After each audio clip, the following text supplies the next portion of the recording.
boleh tidak mencukur jenggot, patokannya adalah genggaman tangan. Jadi jenggotnya digenggam tangan seperti ini, kemudian di bawahnya dicukur, dipotong. Boleh atau tidak? Ini khilafiyah di kalangan para ulama. Cuman di sini kita perhatikan bagaimana penjelasan dari penulis hafizahullah. Kita lihat disebutkan sebagian ulama mereka mengatakan boleh memotong jenggot yang panjangnya melebihi genggaman tangan. Dan mereka berdalil dengan hadis Ibnu Umar radhiyallahu anhuma. Dikatakan annahu idza hajja aw i'tamara qabada ala lihyatihi fama fadala akhadahu. Ibnu Umar itu kalau naik haji atau berangkat umroh, disebutkan dia menggenggam jenggotnya kemudian dicukur selebihnya. Ini hadis sahih riwayat Bukhari dan Muslim. Kemudian dikatakan di halaman 137 paragraf yang ketiga atau di paragraf yang kedua, kita lihat mereka mengatakan Ibnu Umar adalah yang meriwayatkan hadis yang memuat perintah untuk melebatkan jenggot, makanya lebih paham dengan kandungan riwayatnya.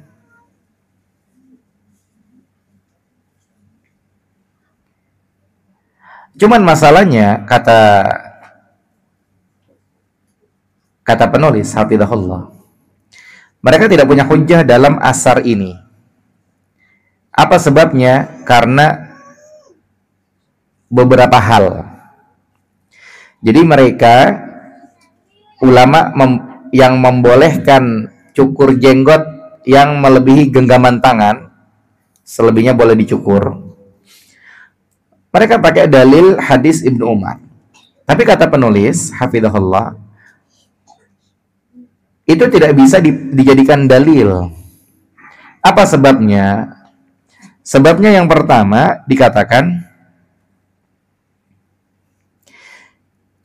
Ibnu Umar melakukannya bila sudah bertahallul dari ihramnya dalam haji dan umrah.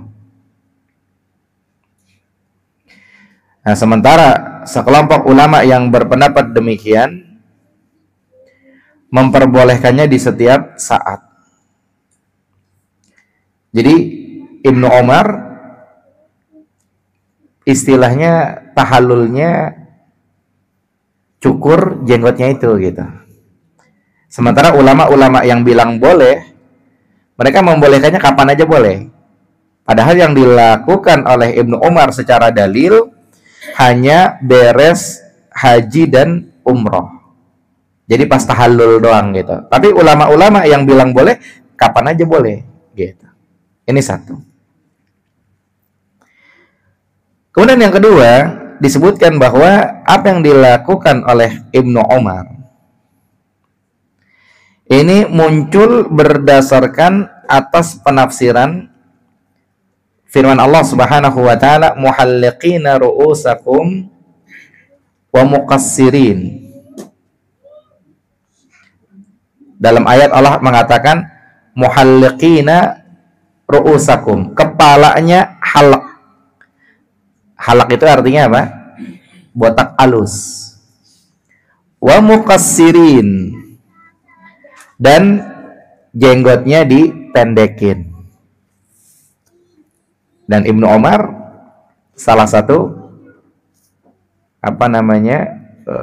ulama tafsir dari kalangan para sahabat. Ada Ibnu Abbas dan ulama-ulama yang lain.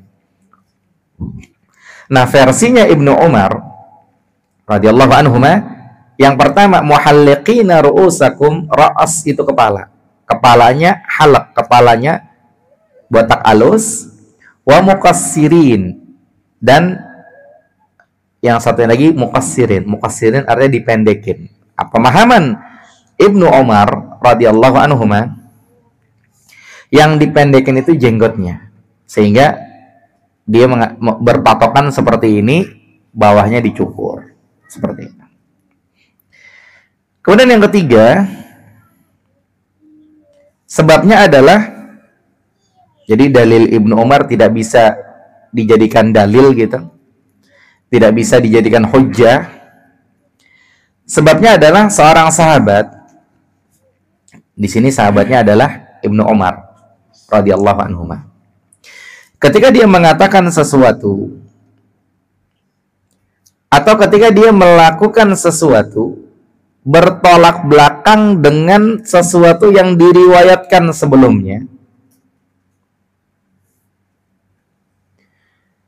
maka yang jadi patokan adalah riwayatnya, bukan pemahamannya, bukan perbuatannya. Sehingga yang jadi pelajaran adalah intisarinya datang dari Nabi, bilangnya suruh memelihara jenggot.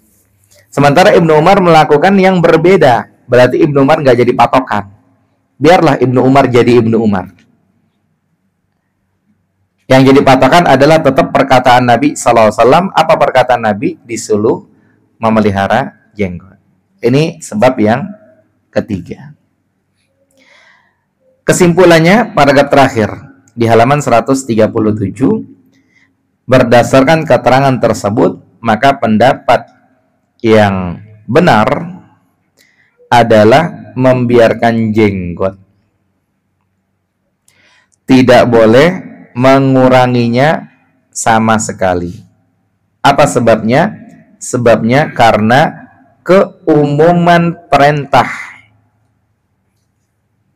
yang terdapat dalam hadis-hadis sahih.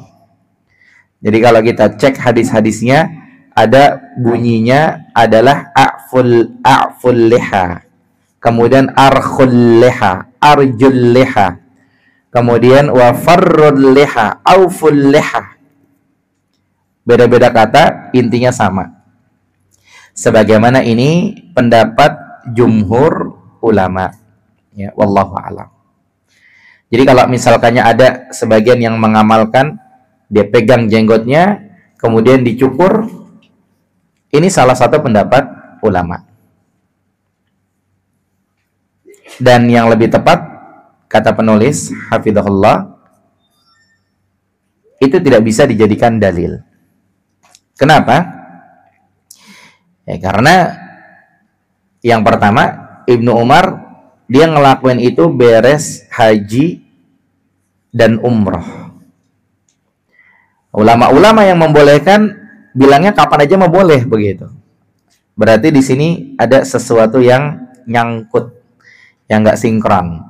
Ibnu Umar ngelakuinya cuman beres haji dan umroh saja, nggak pernah di luar itu. Sementara ulama-ulama yang bilang boleh, membolehkan kapan aja. Bermasalah berarti di sini. Kemudian yang kedua, Ibnu Umar melakukan itu sebagai tafsirnya dia dalam memahami firman Allah, muhalliqina ru'usakum wa muqassirin. Surat Al-Fat ayat 27. Jadi pahamnya dia, muhalliqina ru'usakum, pala botak, wa muqassirin, dipendekin jenggot. Kemudian yang ketiga, catatannya, kalau ada sahabat meriwayatkan hadis dari Nabi SAW, disuruh memelihara jenggot, tapi perbuatan dia beda, perkataan dia menyelisih itu, perbuatannya menyelisih itu, maka nggak jadi patokan dianya. Yang jadi patokan tetap perintah dari Nabi, pelihara jenggot, selesai. Ini tentang memelihara jenggot. Cuman sekali lagi diingatkan, ini kita bahas secara ilmiah, ya, nggak perlu senggol sana senggol sini, kemudian kita bahas-bahas siapa atau saudara kita, tetangga kita, keluarga kita. Tidak, kita di dalam amar ma'ruf nahi mungkar, di antara nasihatnya harus adil. Adil itu bagaimana? Adil itu nggak perlu nyindir sana nyindir sini, bahas normal saja. Kita kalau ditanya apa hukumnya, kita jawab hukumnya adalah A atau B. Apa dalilnya? Kita jawab dalilnya 1 ini, 2 ini, 3 ini, selesai. Islam seperti itu.